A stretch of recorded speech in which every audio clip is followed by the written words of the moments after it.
हालांकि 17 अन्य हैं, उन्हें भी यहां पर बचा लिया गया है और अभी भी बड़ी संख्या में लोग यहां पर लापता हैं, जिनको जल्द से जल्द तलाशा जा रहा है। चलिए बात करेंगे यूपी के मुख्यमंत्री योगी आदित्यनाथ की। बरेली वो पहुंचे, करोड़ों की यहां पर उन्होंने सौगात दी। विकास योजनाओं की सौगात उनकी तरफ से 322 विकास कार्यों का उन्होंने शिलान्यास किया। यहां पर देखिए एक छोटा सा बच्चा और उसका अन्नप्राशन करवाते हुए भी सीएम योगी आदित्यनाथ इस दौरान नजर आए। उस बच्चे को दुलारते हुए भी सीएम योगी आदित्यनाथ नजर आए। नौकरियों पर डाली जाती थी डकैती, ये कहते हुए सीएम योगी, क्योंकि विपक्ष पर उन्होंने जोरदार हमला बोला। उन्होंने ये भी कहा कि कहीं चाचा वसूली किया करते थे, कहीं बबुआ, लेकिन अब जो यूपी की मौजूदा सरकार है वो लगातार आम जनमानस से जुड़ी हुई फैसले भी ले रही है, योजनाएं भी चला रही है। जरा सुनिए मुख्यमंत्री योगी आदित्यनाथ को। 2017 के पहले युवाओं के सामने पहचान का संकट था।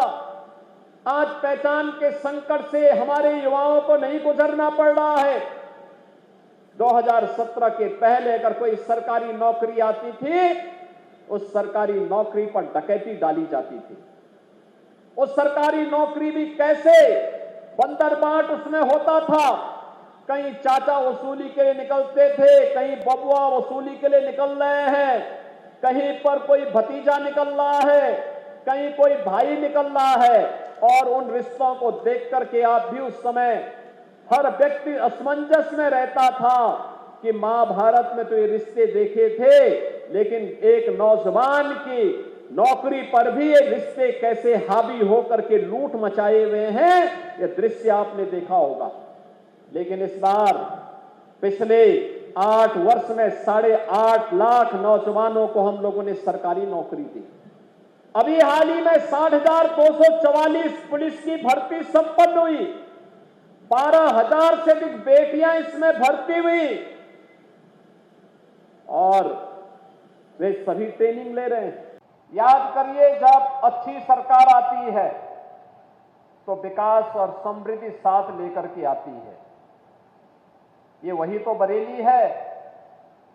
2017 के पहले हर तीसरे महीने जिसके साथ एक बड़े दंगे का दाग लगता था।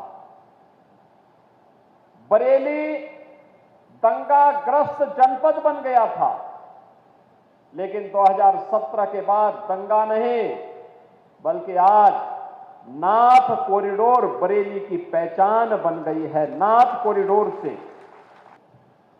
याद करिए, पिछली सरकारें बांटने का काम करती थी। वोट बैंक की राजनीति के माध्यम से तुष्टीकरण की पराकाष्ठा को पूर्ण करती थी। सुरक्षा में सेंध लगाने वालों को सम्मान करती थी।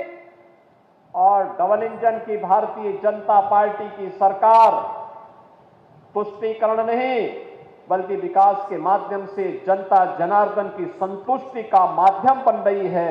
विरासत को विकास के कार्यों के साथ जोड़ रही है। आपके जीवन में खुशहाली और समृद्धि लाने के लिए हर संभव प्रयास कर रही है। और अब चलिए आगे बढ़ेंगे, बात करेंगे मॉस्को की। पुतिन और विटकॉफ के बीच बातचीत।